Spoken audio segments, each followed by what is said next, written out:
बिस्मिल्लाहिर्रहमानिर्रहीम। प्यारे बच्चों, अस्सलाम वालेकुम। आज हम पहले यूनिट का तीसरा टॉपिक, जो कि इस यूनिट का सबसे इम्पोर्टेंट टॉपिक है, that is control of air pollution, वो डिस्कस करने जा रहे हैं। मुझे उम्मीद है कि आप अच्छी तरह इस लेक्चर को, इस वीडियो को वॉच करेंगे और इसके साथ साथ अपनी कॉपी और या अपनी जो भी आपके पास नोटबुक है उस पर नोट्स भी छोटे छोटे बनाएंगे। तो coming to our topic, it is control of air pollution. हमने पिछले 2-3 लेक्चर्स में एयर पोल्यूशन की बात की, उसके सोर्सेज और पोल्यूटेंट्स के टाइप्स। फिर कल हमने उसके इक्विपमेंट्स के बाद उसके इम्पैक्ट की बात की। डिफरेंट जो पोल्यूटेंट्स हैं, as such in general air pollution जो है उसका क्या इम्पैक्ट हमारे एनवायरनमेंट पे पड़ता है, जिसमें कुछ इम्पैक्ट्स ग्लोबल लेवल पे होते हैं और कुछ लोकल लेवल पे होते हैं, और कुछ इम्पैक्ट्स ऐसे हैं जो ज़्यादा सीरियस हैं, सीरियस लेवल के हैं। जैसे हमने ग्लोबल वार्मिंग की बात की, या हम ओजोन डिप्लीशन की बात करते हैं, या एसिड रेन की बात करते हैं, क्लाइमेट चेंज की बात करते हैं, इफ़ेक्ट्स ऑन प्लांट लाइफ की बात करते हैं, या इफ़ेक्ट्स ऑन वाटर बॉडीज़, या वाटर बॉडीज़ में जो एनिमल्स हैं, जो भी लाइफ है,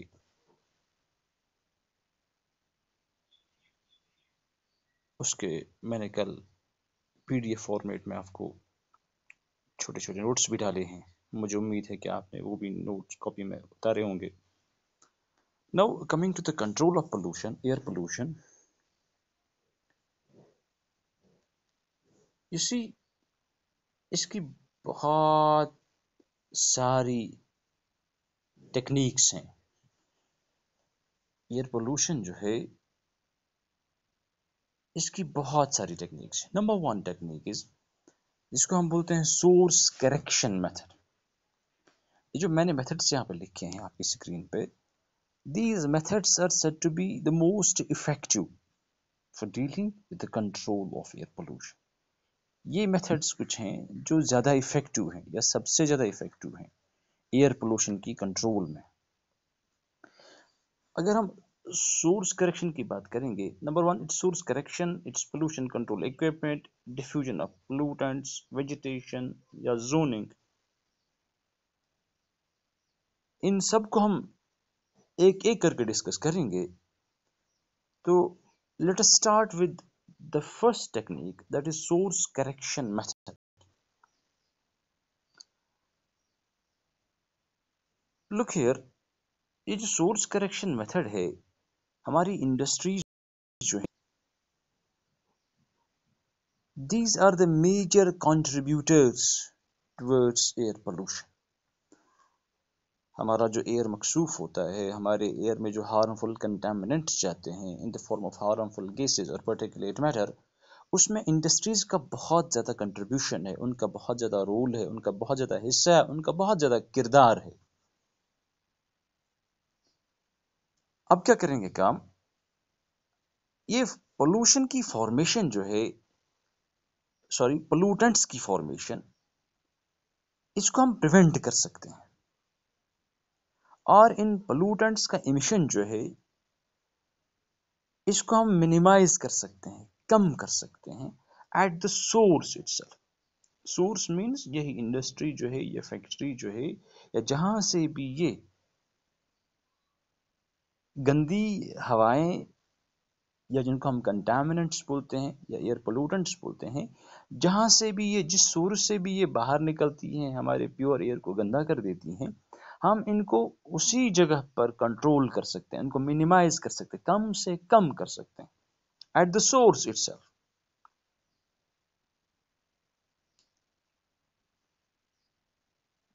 ये कैसे होगा? I'll tell you. Number 1, it is substitution of raw materials. एक टेक्निक है जिससे हम इस सोर्स पर ही इस पोल्यूशन को कंट्रोल कर सकते हैं या इन पोल्यूटेंट्स को मिनिमाइज कर सकते हैं। It is substitution of raw materials. मतलब ये, अगर इस इंडस्ट्री में कोई ख़ास रॉ मटेरियल, कोई ख़ास ऐसी चीज़ इस्तेमाल होती है जिससे एयर पोल्यूशन ज़्यादा होता है, then this particular raw material, ये कोई ख़ास चीज़ अगर इसमें जिससे ज़्यादा एमिशन, ऐसी गैसेस का ज़्यादा एमिशन हो सकता है, then this particular raw material can be substituted, इसको हम बदल सकते हैं by another pure raw material और a pure grade raw material, जिससे formation of pollutants कम हो सकता है। I think you are getting me। मिसाल के तौर पर low sulfur fuels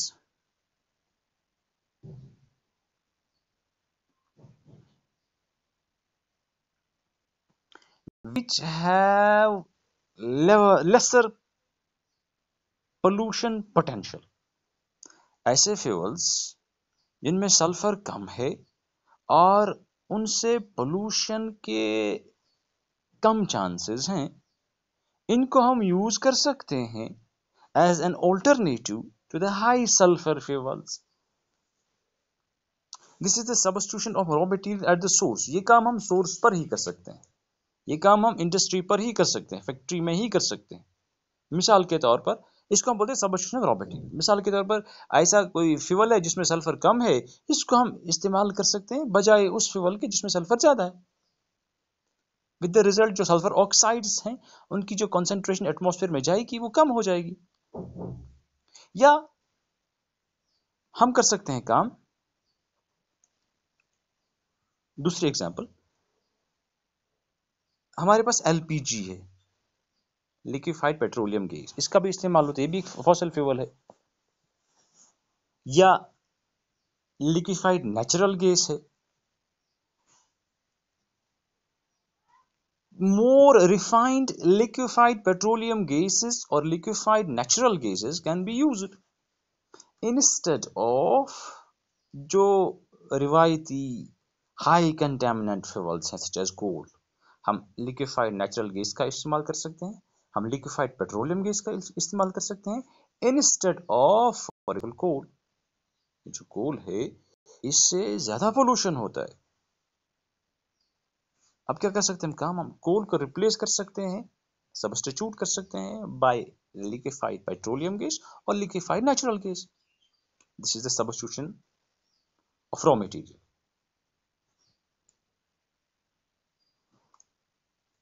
This is one correction method at the source. Similarly, what can we do? We can modify the process. Look here, दूसरा काम हम जो सोर्स पे कर सकते हैं, इस फैक्ट्री में कर सकते हैं, इस इंडस्ट्री में कर सकते हैं कि हम प्रोसेस को मॉडिफाई करेंगे।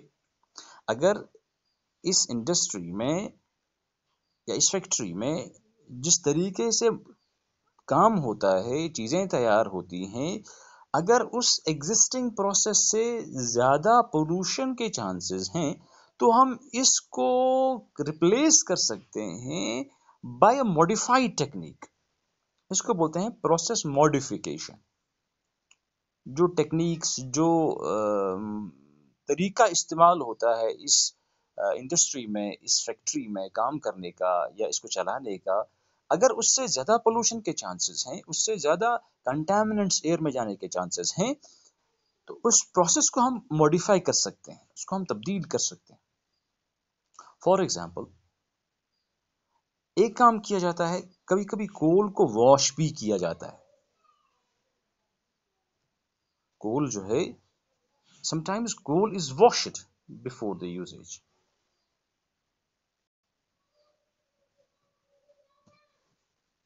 कोल को इस्तेमाल करने से पहले, जिसको पल्वराइजेशन बोलते हैं, उससे पहले क्या हो सकता है काम, हम कोल को वॉश भी कर सकते हैं। उससे जो फ्लाई ऐश है, जो सूट है, उसका इमिशन बहुत कम हो सकता है atmosphere. This is the process modification. This is an example of process modification. Similarly, number third process that can be applied at the source, it is modification of equipment. जो वहाँ machinery लगी है इस industry में, इस factory में या किसी भी सोर्स में, उसको हम मॉडिफाई कर सकते हैं, इक्विपमेंट को मॉडिफाई कर सकते हैं। नए नए इक्विपमेंट्स आए हैं आजकल जिनसे पोल्यूशन बहुत रिड्यूस होता है। I mean to say, air pollution can be minimized and considerably minimized by making suitable modifications in the existing equipment.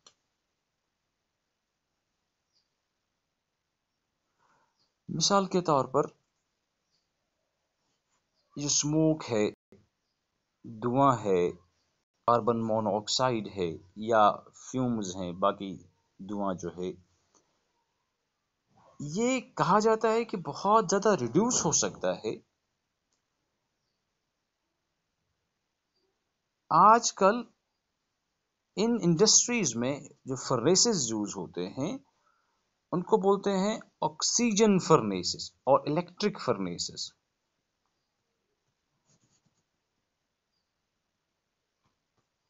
और NACES, इलेक्ट्रिक फर्नेसेस यूज होते हैं। पहले क्या होता था काम, पहले ओपन हर्थ फर्नेसेस होते थे, पहले ओपनली इसको जलाया जाता था। आजकल ऑक्सीजन फर्नेसेस आए हैं या इलेक्ट्रिक फर्नेसेस आए हैं, उससे भी कंसिडरेबली पोल्यूशन का लोड कम हो सकता है, पोल्यूटेंट्स का एमिशन कम हो सकता है इंटू एटमॉस्फेयर।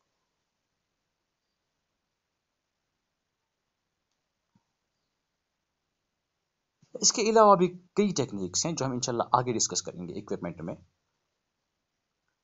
या हम इस इक्विपमेंट को मेंटेन भी कर सकते हैं। This is one more technique eight the source, क्योंकि ये जो इक्विपमेंट होता है कभी कभी इस इंडस्ट्री में पुराना होता है, खराब होता है, जंग आलूद होता है, इसकी मेंटेनेंस अच्छी तरह नहीं होती है, इसकी देखभाल अच्छी तरह नहीं होती है, कहीं लीकेज होता है पाइप से, वाल्व से, पंप से, इसलिए इसकी मेंटेनेंस वक्तन फवक्तन बहुत ज़रूरी है। और कभी कभी एमिशन ऑफ पोल्यूटेंट्स जो है इस नेग्लिजेंस की वजह से भी हो सकता है, इसलिए हम इस इक्विपमेंट को मेंटेन करेंगे by routine checkup of the seals and gaskets या बाकी चीज़ें जो हैं, इसको हम बार बार चेक किया करेंगे। इस तरीके से भी आजकल सोर्स पर इस पोल्यूशन लोड को कम किया जाता है। This was the source correction method.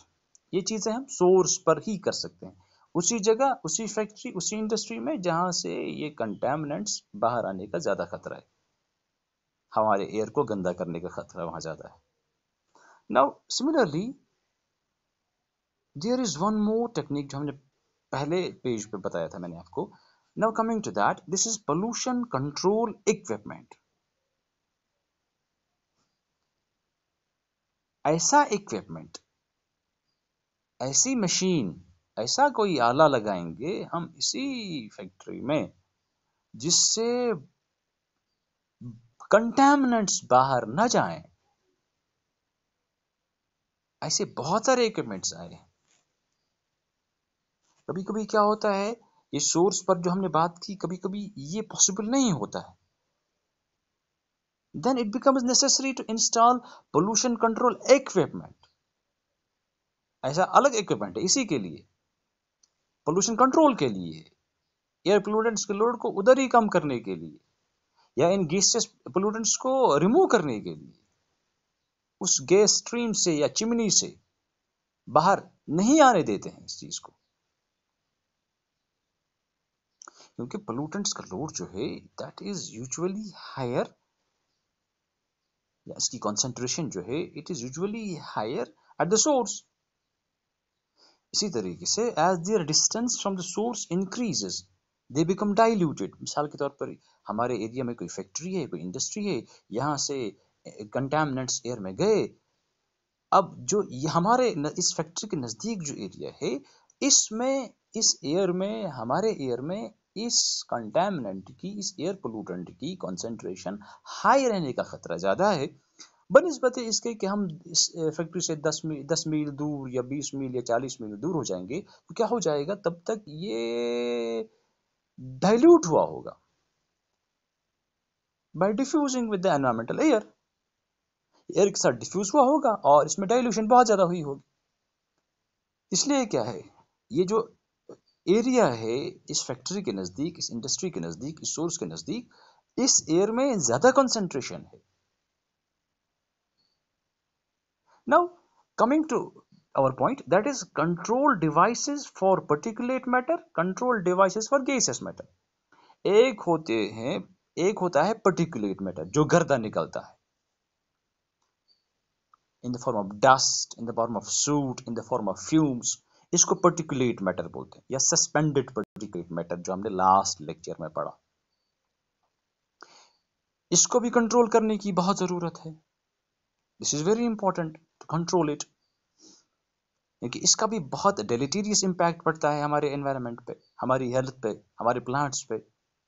दूसरा हो गया गैसियस मैटर है, जैसे सल्फर ऑक्साइड्स निकलते हैं, नाइट्रोजन ऑक्साइड्स निकलते हैं, कार्बन मोनोऑक्साइड निकलता है। ये हो गई गैसियस मैटर, ये हो गए ऐसे contaminants which are in the form of gas. इसलिए इनके लिए अलग इक्विपमेंट चाहिए पर्टिकुलेट मैटर के लिए, और गैसियस मैटर के लिए अलग इक्विपमेंट चाहिए, और हैं भी इसके लिए अलग अलग इक्विपमेंट्स, इसके लिए अलग अलग टेक्निक्स हैं इन चीजों को कंट्रोल करने के लिए। मिसाल के तौर पर लुक हियर, सबसे पहले आप इस लिस्ट को देख लीजिए, control of pollution equipment in through control devices. मैंने आपको बोला हम इक्विपमेंट दो तरीकों के इस्तेमाल कर सकते हैं। एक इक्विपमेंट होता है that is particularly for this matter, suspended particulate matter. इसके लिए ज्यादा इक्विपमेंट्स आते हैं, क्योंकि ये जो पर्टिकुलेट मैटर होता है इसके डिफरेंट साइजेस होते हैं। इस गर्दे के बहुत सारे साइज, इन पार्टिकल्स के बहुत सारे साइजेस हो सकते हैं, छोटे साइज के भी, बड़े साइज के भी। इसलिए इनके लिए अलग अलग तरीके हैं, अलग अलग इक्विपमेंट्स हैं। जैसे आज मैं आपको सिर्फ लिस्ट का नाम दूंगा, ये इनका नाम ही एज अ लिस्ट आपके सामने रखूंगा। इंशाल्लाह हम कल इसको डिटेल में पढ़ेंगे। Number 1, control device for particulate matter.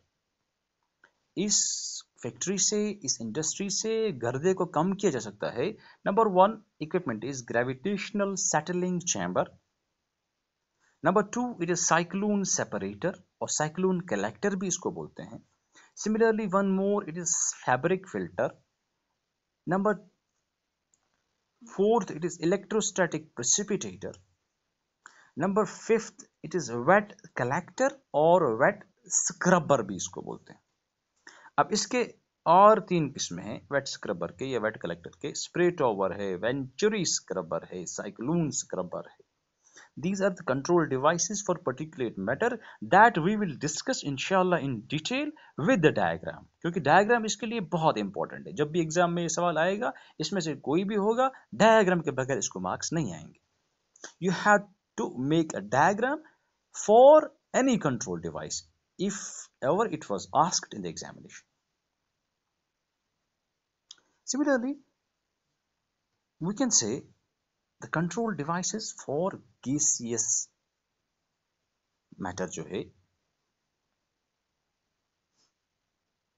इंशाल्लाह हम इसको कल एक एक करके उठाएंगे। इन सारे इक्विपमेंट्स को